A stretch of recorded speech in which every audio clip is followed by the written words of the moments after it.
Hello అండి. My life style కస్టమర్లకు, డిస్ట్రిబ్యూటర్లకు, అలాగే లీడర్స్కు అందరికీ కూడా నమస్కారం. ఈ వీడియోలో మనం జాయింట్ పెయిన్స్ గురించినటువంటి సమాచారాన్ని తెలుసుకుందాం. జాయింట్ పెయిన్స్ అనగానే అందరికీ గుర్తొచ్చేటువంటివి ఏంటి అని అంటే చాలా కారణాలు ఉన్నప్పటికీ రొమటైటిస్ ఆర్థరైటిస్, గౌట్ ఆర్థరైటిస్ ఈ రెండు ప్రధానమైనటువంటి కారణాలు, ఎక్కువగా బాధించేటువంటి కారణాలు.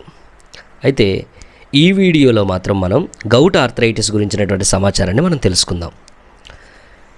ఈ గౌట్ ఆర్థరైటిస్ అనేటువంటిది ముఖ్యంగా యూరిక్ యాసిడ్ అనేటువంటిది శరీరంలో ఉన్నటువంటి రక్తంలో, శరీరంలో ఉన్నటువంటి జాయింట్స్ ఏవైతే ఉన్నాయో ఈ జాయింట్స్లో జామ్ అవ్వటం వల్ల వచ్చేటువంటి సమస్యే ఈ యొక్క గౌట్ ఆర్థరైటిస్. దీని బాధ ఎలా ఉంటుంది అని అంటే కేవలం అనుభవించేటువంటి వాళ్ళు మాత్రమే దాన్ని చెప్పగలరు. ఒక చిన్న వేలు, ఈ వేలు పైన మనం ఇలా అనేటువంటిది మనం టచ్ చేసాము అని అంటే, జస్ట్ ఇలా టచ్ చేసాము అంటే వాళ్ళకు ఒక పెద్ద సుత్తి తీసుకొని కొట్టినంత బాధ అవుతూ ఉంటుంది. ఉదయాన్నే లేవటం అనేటువంటిది చాలా కష్టమైపోతుంది. ఎందుకనంటే ఈ యూరిక్ యాసిడ్ క్రిస్టల్స్ అన్నీ కూడాను వచ్చి ఈ జాయింట్లో జామ్ అయిపోయి స్ఫటికాల్లాగా, అది మంచు ముక్క అనుకోండి, మంచు ముక్కలాగా అట్లా ఆ ఖాళీ ప్లేస్లో ఏమవుతుందనంటే అలాగా నిలబడి గడ్డగట్టినట్టుగా అలాగా ఉంటుంది. ఉదయాన్నే లేచి దాన్ని కదిలించాలి అని అంటే చాలా కష్టం అవుతుందన్నమాట. అంటే వాతావరణంలో వేడి పెరుగుతున్న కొద్దీ ఆ నొప్పులు ఉపశమనం కొంచెం తగ్గుతూ అప్పుడు కానీ వారు బయటికి వెళ్ళి ఏదైనా పని చేసుకోలేనటువంటి పరిస్థితి ఉంటుంది. సో అంత బాధించేటువంటి ఈ సమస్యకు కారణం యూరిక్ యాసిడ్. అసలు ఈ యూరిక్ యాసిడ్ అనేటువంటిది ఏంటి?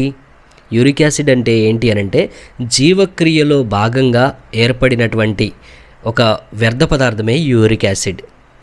ఇది శరీరంలో నుంచి ఏ రోజుకి ఆ రోజు బయటికి వెళ్ళిపోవాలి, యూరిన్ ద్వారా బయటికి వెళ్ళిపోవాలి. మరి బయటికి వెళ్ళాల్సింది ఎందుకు లోపలే ఉండిపోయింది అని అంటే బయటికి వెళ్ళలేకపోతుంది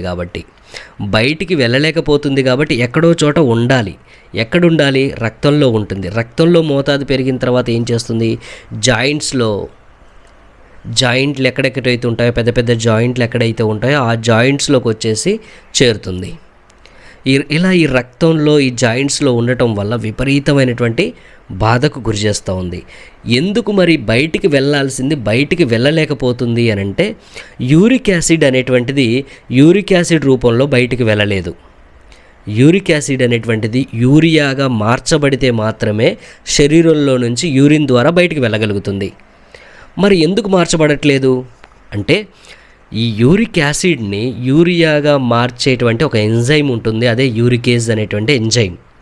ఈ యూరికేజ్ అనేటువంటి ఎంజైమ్ అనేటువంటిది 30 ఏళ్ళ వయసు పైబడినటువంటి వారిలో క్రమంగా తగ్గుతూ వస్తుంది. లేదంటే సరైనటువంటి ఆహార నియమాలు పాటించని వాళ్ళల్లో అంత ఇదిగా ఉత్పత్తి ఉండదు, తగినంత మోతాదులో ఉత్పత్తి అనేటువంటిది ఉండకపోవటం వల్ల ఈ యొక్క యూరిక్ యాసిడ్ అనేటువంటిది యూరియాగా మార్చబడట్లేదు కాబట్టి బయటికి వెళ్ళలేకపోతుంది కాబట్టి శరీరంలోనే ఉండిపోతుంది. అయితే ఈ యూరికేజ్ అనేటువంటి ఎంజైమ్ని గనక మనం ఉత్పాదన పెంచగలిగితే ఈ యూరిక్ యాసిడ్ అనేటువంటిది యూరియాగా మార్చబడుతుంది. యూరియాగా మార్చబడితే గనక ఖచ్చితంగా బయటికి వెళ్ళిపోతుంది. ఆ సమస్య నుంచి మనం బయటికి వస్తాం. ఈ యూరిక్ యాసిడ్ని యూరియాగా మార్చి ఈ గౌట్ ఆర్థరైటిస్ని సమర్థవంతంగా తగ్గించగలిగింది మాత్రం కేవలం ఆయుర్వేదం అని నేను చెప్పగలను. ఆయుర్వేదంలో సరైనటువంటి మందుని సరైనటువంటి కాంబినేషన్లో సరైనటువంటి మోతాదులో మనం గనక ఉపయోగించినట్లయితే ఖచ్చితంగా ఈ యొక్క సమస్య నుంచి బయటకు పడతాం. అంటే ఒక్కొక్కరిలో ఒక్కొక్క రకంగా ఉంటుంది. ఈ ప్రోడక్ట్ వాడండి దీనికి ఉపశమనం వచ్చేస్తుంది, ఇది వాడండి అన్నది ఉండదు. ఒక్కొక్కరి శరీరాన్ని బట్టి, ఒక్కొక్కరి శరీర తత్వాన్ని బట్టి ఒక్కొక్క విధంగా, ఒక్కొక్క మోతాదులో, ఒక్కొక్క కాంబినేషన్ సూచించాల్సి ఉంటుంది. సో మీ యొక్క ఆర్థరైటిస్, ఈ యొక్క రొమటైటిస్ ఆర్థరైటిస్, గౌట్ ఆర్థరైటిస్, ముఖ్యంగా మనం ఈరోజు గౌట్ ఆర్థరైటిస్ గురించి మాట్లాడుకుంటున్నాం కాబట్టి ఈ యొక్క సమస్యతో కనుక మీరు బాధపడుతున్నట్లయితే తప్పకుండా ఆయుర్వేదం వైపుగా ఒకసారి ఆలోచించండి. ఎందుకంటే ఇతర విధానాల్లో మీరు స్టెరాయిడ్స్కి తప్పక వెళ్ళాల్సినటువంటి పరిస్థితి ఉంటుంది. స్టెరాయిడ్స్ తర్వాత ఆ స్టెరాయిడ్స్ ఇచ్చేటువంటి దుష్పరిణామాలు కూడా మీరే భరించాల్సినటువంటి అవసరం ఉంటుంది, పరిస్థితి ఏర్పడుతుంది. కాబట్టి మీరు ఒక్కసారి ఆయుర్వేదం వైపుగా మీరు దృష్టి మరల్చినట్లయితే మీ యొక్క సమస్యను శాశ్వతంగా పరిష్కరించుకునేటువంటి అవకాశం ఉండింది. చాలా వరకు 90%, 95%, 98% కూడాను ఈ యొక్క సమస్యను పూర్తి స్థాయిలో తగ్గించుకోవటానికి ఆయుర్వేదంలో పూర్తి స్థాయి అవకాశాలు ఉన్నాయి.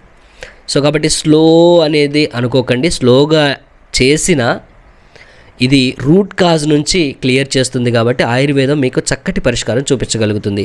సరైనటువంటి మందు, సరైనటువంటి మోతాదులో, సరైన కాంబినేషన్లో మీరు ఉపయోగించగలిగితే తప్పక మీరు ఈ సమస్య నుంచి బయటపడతారు.